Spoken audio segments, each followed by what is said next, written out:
What's up guys, it's Topsy and here we are once again discussing my custom SpeedDuel box, A Journey Through the Stars. And for today's video, we are going to be discussing none other than Yubel's strategy.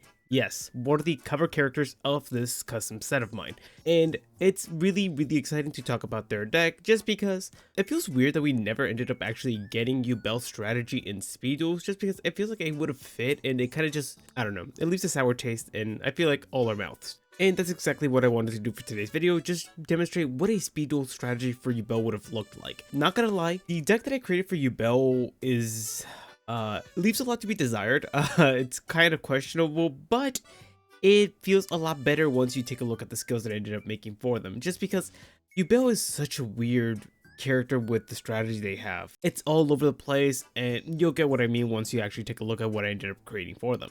But with all that being said, if you guys do end up enjoying today's video, then a like and a subscribe would be very much appreciated. I am trying to get this channel to 500 subscribers by the end of the year, and I can't do it without your help. So with that being said, thank you very much, and let's get started. Alright then, so here we are, and yes, as you can see, the deck is, it's all over the place, and if you watch the Yu-Gi-Oh anime, you'll recognize a lot of these cards that I have in Yubel's deck just because, for the most part, it's kind of like just like a rip out of the anime. Most of the cards are cards that Yubel used in the anime, with a few cards being excluded just because they had literally no synergy, so I did the best with what I had. But in addition, I also ended up adding some cards that kind of just like fit the vibe of what Yubel was trying to do and kind of just feel like they belong in their strategy. But before we break down the deck in itself, let's go ahead and cover each of the skills that I ended up making for Yubel themselves. Starting off with the main skill of the deck, that being Under My Command. And this skill is really cool, and honestly, that's one of the things that I've enjoyed about this series so far. I feel like I've gotten really creative with some of these skills. So this skill reads, once per turn during your main phase, you can use one of the following skills. Skill number 1. Discard one card. This turn, you can special summon one Yubel by trading monsters from either field. You can't normal summon or set the turn you activate this skill. Second skill. Discard one dark monster, then add one Yubel from your deck to your hand. Each skill can only be used once per duel. And yes, I absolutely love the way that I ended up making this skill just because it's very simple in what it's trying to do. It's trying to help you search out your Yubel because it's one of the most important parts in your deck. But in addition, it's also kind of trying to simplify the process of summoning out Yubel by giving you some other outlet to tribute your opponent's stuff. Because one of the big things about Yubel in the anime is that Yubel uses Super Poly. Super Polymerization being one of the key components of this arc can't really be a card in Yubel's deck just because, well, Yubel has no fusion monster to make unless you take into consideration some of the new stuff that then they ended up getting in the TCG, and I don't think any of us want to see those cards in SpeedDuels. So instead, I opted that if I can't give Yubel Super Polymerization as a spell card, why don't I give them a skill that kind of feels like Super Poly? Being able to use your opponent's cards as tribute fodder for Yubel feels kind of cool, and it feels like a awkward version of Lava Golem to bring out your own copy of Yubel. And I don't know, that kind of fits really well. Also, it felt really powerful just to be able to tribute your opponent's stuff, so preventing you from normal summoning in addition that turn kind of feels like a fair balance while allowing you to still special summon that turn, and that's going to be very important once you take a look at one of the cards in the strategy, which is a key component of this deck. But give me your thoughts in the comment section below. As for the second skill I have here is Yubel's Allure. And this skill reads, while you control a face-up Yubel monster, during your opponent's battle phase, all monsters they control are changed to face-up attack position, and each monster they control must attack this card if able. This is an alternative skill that I ended up making for Yubel that pretty much forces your opponent to have to attack into it. And if you're unfamiliar with the Yubel cards, pretty much all of them have the effect that if your opponent attacks this card, they take the damage you would have taken from that card. The base version of Yubel is the only one that I believe your opponent has to physically attack you in order to burn them, but the other ones I believe have that built in into their effect. I could be wrong, but I believe that's correct. And this way, you're still able to play with a card like Yubel and have it do the same thing, but via the skill, where you ended up working hard to get this card out, so that you reap the benefits of that. And I think that's like a really neat way of adding a skill to this card. Personally, as usual, I am a huge fan of both the skills. I think they were really creative in the way that I ended up making them, and I had a ton of fun making these two skills. But now that we have the groundworks of each of the skills for Yubel, it's time to actually break down the deck in itself. So starting off the monster lineup, we have a card like Grave Squirmer. So first thing I'll say is that Grave Squirmer Grinder Golem, Phantom of Chaos, Regenerating Rose, and Samsara Lotus were all cards that we ended up seeing at some point in the anime of Yubel versus Jaden. So these are all canon cards that Yubel actually has in their deck. And I actually ended up liking all of these choices. Grave Squirmer is a neat little card to deal with your opponent's problematic monsters whenever you need to deal with one of them. And it's a really cool card that I'm surprised we never ended up getting in the game, and I would have loved to have seen this. Grinder Golem is an interesting card just because this monster isn't particularly good, just because, well, you can't do anything outright unfair with it, just because you don't have links, I guess. That's the main thing I'm trying to get across. So in SpeedDuels, this feels pretty much okay. Again, it's like a almost worse version of Lava Golem because you're not burning your opponent. Instead, you're giving them this huge monster, but in return, you are getting some tokens, which could be kind of cool with like token Sunday shenanigans, but that's not my main concern. Instead, I like this card in this strategy in particular, just because this card alone can enable you to summon your Yubel off the effect of the primary skill, Yubel's Allure. No, my bad. The under my command skill that I made. Just because you're able to give your opponent the Grinder Golem, you're able to have those Grinder Golem monsters on your field, and then you're able to activate the skill to tribute that Grinder Golem on your opponent's side of the field, plus one of your tokens, and summon Yubel, and then you still have a tribute fodder for Yubel's effect, or I guess cost. And I think that's like a kind of a neat way of circumventing the maintenance cost, you know? And I don't know, I think it's really neat, and besides that, I don't think Grinder Golem would be too problematic in the game. Moving on, we have Phantom of Chaos. This is kind of just like a neat tech monster in this format just because it randomly gets some utility based on the fact that it's able to take an effect of a monster in the graveyard, and I feel like that could be kind of fun to explore. Moving on, we have Regenerating Rose. This card is, well, let's face it, bad.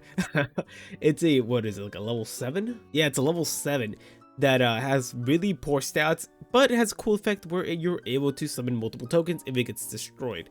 Honestly, you're not going to be summoning this off by tributing it, but there are other ways this strategy has in order to summon it out, so it's kind of one of those cards that I felt we needed to add, but you know what it is. Moving down, we have Samsara Lotus. Now, this card is absolutely integral to the Yubel strategy because this is going to be one of those recurring monsters that continuously keeps your Yubel alive once you're not, while you're not able to like evolve it into its other forms. Samsara Lotus works as a way to continuously always have tribute fodder for Yubel at all times. And I think that's really cool. I don't think there's anything in particular broken you're going to be able to do with Samsara Lotus in SpeedDuels. At least nothing that comes to mind, but I could be wrong. Let me know in the comment section below. Alright then, so moving on, we of course have the boss monsters of the deck, that being 3 of them, which is kind of funny to think about. The regular copy of Yubel, we of course have Yubel Terror Incarnate, and finally Yubel the Ultimate Nightmare.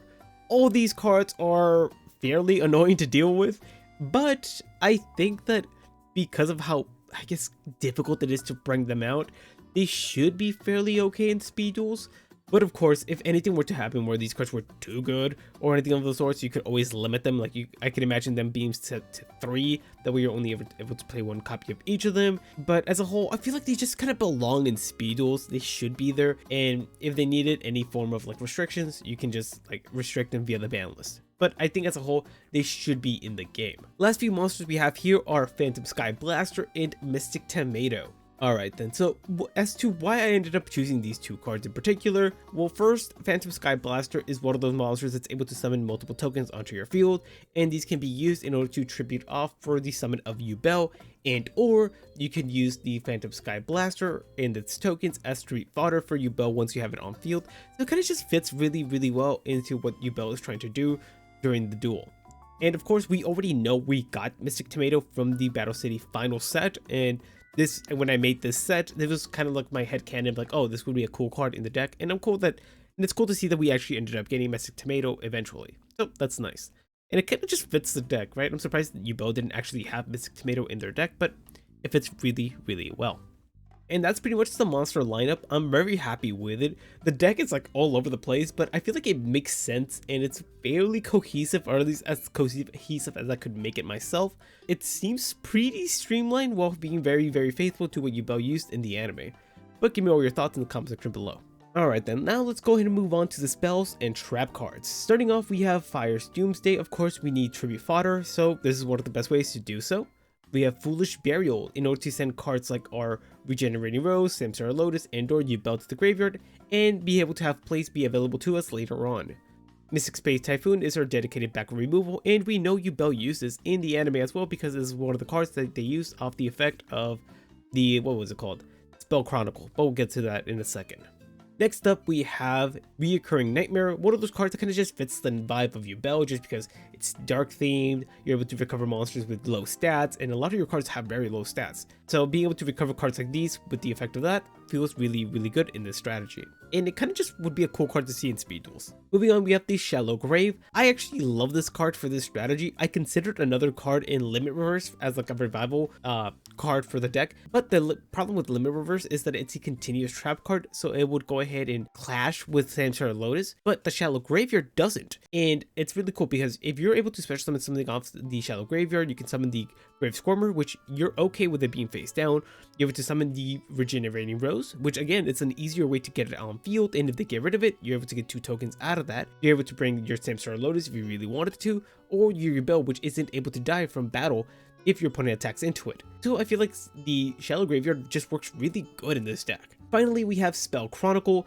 Now, in my opinion, I think this card is pretty freaking bad, but it would feel weird if we didn't include it in Yubel's strategy. I considered adding the evolved version of it, that being Mature Chronicle, which isn't absolutely crazy either, but honestly, I don't love the idea of adding this card over the original version of it, just because I feel like it could definitely be abused in some way, shape, or form, making Yubel almost like impossible to out because of how often you're able to special summon it off the very first effect off it. But I don't know, those are just my thoughts. Especially pairing it up with the skill that I made, Mature Chronicle could get really, really unfun. So instead we opted with the Spell Chronicle, which is, it's not great, but you know, we kind of have to add it. Moving on to the trap cards now, we have Hollowed Life Barrier. This card's super important for the deck just because, again, the deck doesn't do all that much until you're able to bring out Yubel. So having a card that keeps you alive is really, really important, especially if you're able to pitch a card like Samsara Lotus from your hand in order to activate the Life Barrier. So that'd be really, really good. Hate Buster is a really cool trap card that Yubel had in their deck, and it's one of the ways that you can forcibly destroy your own Yubel off the effect of this trap card to go ahead and forcibly get into your other versions of it. And I think that's like a really cool interaction you can have in the game. Moving on, we have Sinister Seed. If I'm not mistaken, this is another trap card that Yubel had in their deck, and if not, it just fits the strategy. We beam like the plant dark theme of it. Again, it's another token generating trap card that gives you tokens based on the amount of damage you take. That's kind of cool. Last card up is Staunch Defender. If I may be wrong, but I think Yubel had this card in their deck, and if not, it just fits the vibe really, really well because this trap card allows you to force your opponent to attack one of your monsters, that being one of the many versions of Yubel. And it kind of just fits the theme of the deck really, really well in my opinion. And yeah, that's pretty much the deck for Yubel. As a whole, I'm really, really happy with it. I'm surprised personally how well the deck ended up coming out, given just how odd the lineup of monsters is. In the end, it actually came out pretty good. The deck feels fairly cohesive while being very, very faithful to Yubel, and I'm really happy about that. And in the comment section below, give me your thoughts. Do you like what I ended up doing for Yubel? What cards would you have taken out? What cards would you have added in? Give me all your thoughts. I love engaging with you guys. You guys are awesome in the comment section, and I pretty much read every single comment and I respond to pretty much everyone. So if you have any thoughts, share them with me. But yeah, that's gonna be pretty much for today's video. For the next video in this series, I am planning on covering Jaden's deck, and it's gonna be a doozy. I kind of went off the deep end with this deck, and I hope you guys enjoyed that one. It's probably one of the decks that I'm the most excited to talk about, just because I really like Jaden as a character, and I feel like Konami let Jaden's strategy down in Speed Duels, and they could have done so much more, especially in the skills section. But so just stay tuned for that. It should be out very, very soon. But yeah, that's pretty much going to wrap up today's video. If you did end up enjoying today's video and would like to catch more of my content in the future, then I highly suggest subscribing to the channel. I do tons and tons of different speed dueling content, and I try to be fairly creative with the type of stuff that I do with Speed Duels. So if that sounds like something you'd be interested in watching, then consider subscribing to the channel. But as usual guys, thank you so much for stopping by, have a wonderful rest of your day, and I'll catch you with the next one. Bye.